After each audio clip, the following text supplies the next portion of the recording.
Hi, it's Patrick Ash.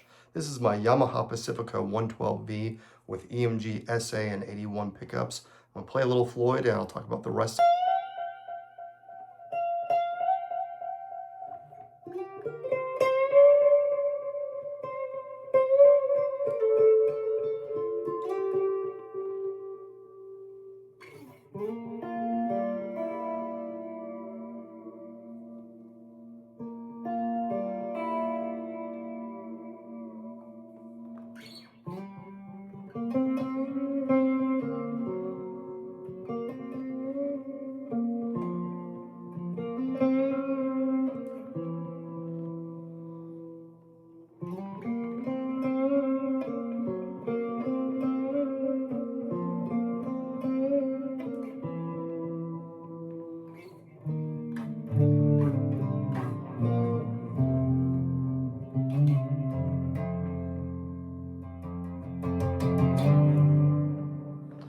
Now let's hear it on the middle position with some dirt.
All right, that was an attempt at Gilmour. I've got his gut, not quite his playing, but I did want to Yamaha Pacifica with Gilmour-ish appointments. I don't have the EMG VG20. I've had that in past guitars, but I wanted to kind of show this as like a way to mod a cheap guitar to get some of those Gilmour-ish sounds and other really cool appointments.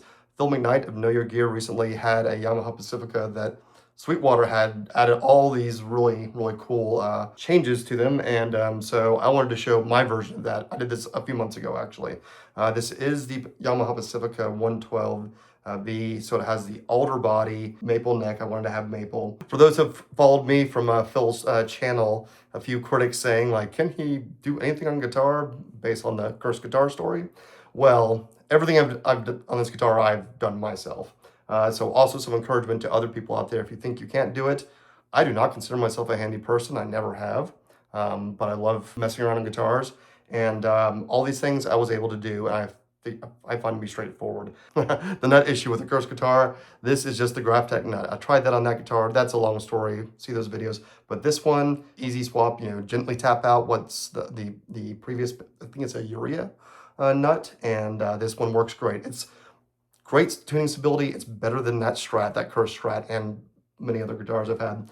And I also did, like Phil did with, this is not intentional, again, I did this a few months ago, the Pacifica they modded, they put on the GraphTech ratio tuners, which I highly recommend. You can get very precise, and the tuning stability on this is great for a $270 guitar, honestly. The VegaTrem, and this is the VT1 Special with the brass block. I do like it. I do have like the original model on that Strat.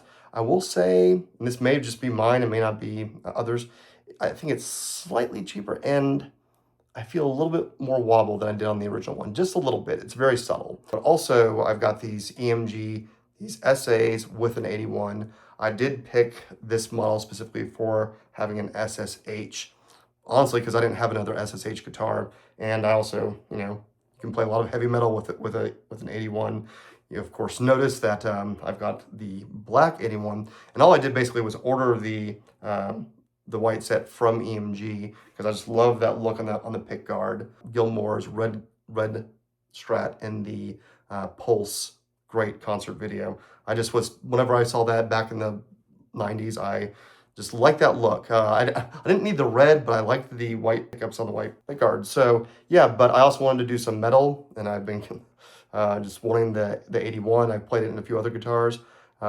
So this is the solderless system, and I found it very straightforward. Like EMG gives you instructions that are very step-by-step. I can also link to a video on YouTube if anyone wants one, of a guy who just went through it. It's maybe like 10 or 15 minutes. Because I wasn't getting the DG20, I emailed EMG and asked them, like, how can I get the SPC?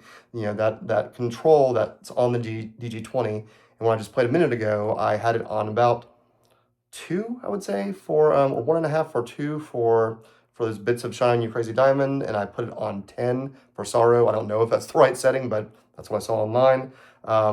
But yeah, I asked them if you could, just the simple volume and tone knob, if there was a way to install the SPC, and they said, yes, there is. Basically, you replace the tone control. And so I was like, so what does that do? Sort of leaves the tone at 10. Basically what a tone control does in most guitars at least, is a cut on that treble response, which I'll be honest, I often leave it pretty high myself. So I figured I'd try it out, and I liked it so far, and I really like having that kind of presence. You also hear a little bit more of a little volume, a little distortion as it increases, as you heard, of course, with sorrow. I'll get to my effects there in a minute. What else? I did, if you follow me, I have had some scallops on this one done through DC Customs. If you're interested in scallops, I think he does very well. Sure, the Malmsteen Strat is probably like the best of the best, but I think it was like, I want to say $120. So if you're interested in that, check out DC Customs. Can't recommend EMG pickups enough on the customer service. It was very straightforward, down to earth. Also put DiMarzio strap blocks on most of my guitars. String tree up here as well. Can't emphasize this part enough, that the Fender Strat, the Curse Strat that I've had all these videos about, that tuning stability was the saga. You know, it kept catching, and people had all their different theories, and that's fine. But this one, well, it's got scallops at least on that 12th fret up, and this has the GraphTech, which I tried on that other guitar. I tried a few different nuts on that one. Okay, if anyone's interested in the effects I'm using for the clean, or cleanish, I do use modulation. If you can see that, the Deluxe Memory Man, these are my settings, you can see that. The Mini Chorus for Analog Man, which is kind of like a modded Electro Harmonics small clone. I love that chorus, and I recently got the Boss equalizer, and so there's the settings I'm using there, along with, and this is kind of like a secret weapon, you could say, this PC2A Effectrode compressor, the one that Gilmour uses. It's excellent. It's one of those, a lot of compressors haven't impressed me, and this one, I bought it a few years ago. It's the most expensive pedal I have. I think it cost me like $300 or $320 used, but I bought it, buy once, cry once, because it's still great. And I'm using the cheaper, for those of you who are budget conscious, I'm using the cheaper high watt here. This is the T2010, which is basically, it's their overseas model that I think is great for the price. I bought it like $550, maybe $600, something like that. So if you want a high watt sound on a budget, I think it sounds great. Oh, and for the distorted sounds, of course, I use the Wampler Pinnacle Deluxe and the Vic Audio Tree of Life. And I'll go ahead and play some clean sounds. I'm going to turn all these things off, including the compressor, the EQ, because people often say, I want to hear it completely clean. I even turn the reverb off. So this is completely clean, just a little bit of the SPC on 2.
position.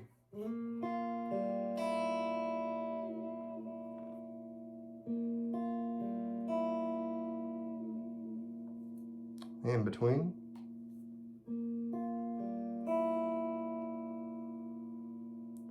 Gives a little more humbucker sound there.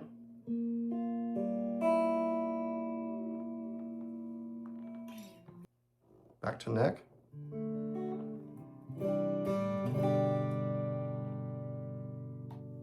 In between.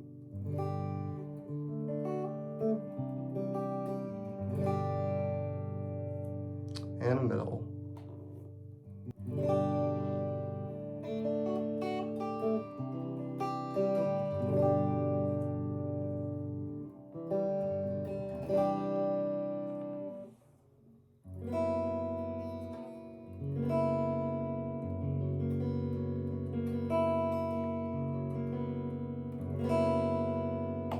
So thanks for checking it out, and if you are a reader like I am, and you like zombie apocalypse, rock and roll, hard rock, heavy metal, I've got 2 zombie apocalypse books that are very well received, lots of references to Iron Maiden, Metallica, Sabbath, you name it. They have been compared to Castlevania meets Halo in the 2020s, so please check it out. Thank you.